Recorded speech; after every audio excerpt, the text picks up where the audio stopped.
Okay, in chapter 3 of Colossians, Paul starts off with verse 1. He says this: "Since you've been raised to new life with Christ, set your sights on the realities of heaven, where Christ sits in the place of honor at God's right hand."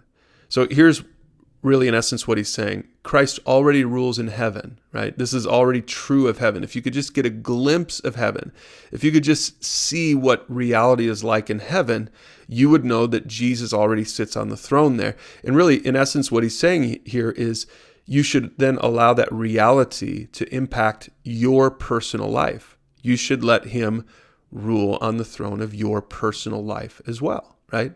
And so he gets really practical. He does this in most of his letters. He gets really, really practical. He says, so put to death the sinful, earthly things lurking within you. Then he makes a short list here. He says, have nothing to do with sexual immorality, impurity, lust, and evil desires.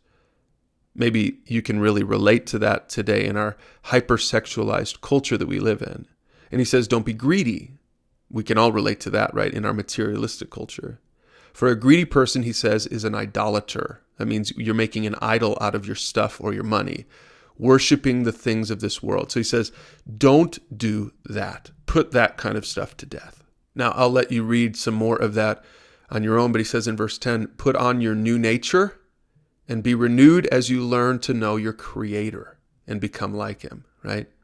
He says, since God chose you to be the holy people he loves, you must clothe yourselves with tenderhearted mercy, kindness, humility, gentleness, and patience. Now, you can maybe compare this with Galatians chapter 5, the first letter that he wrote to the churches in the region of Galatia, where he lists out the fruit of the Spirit versus the works of the flesh. So it's really reminiscent of that from Galatians chapter 5.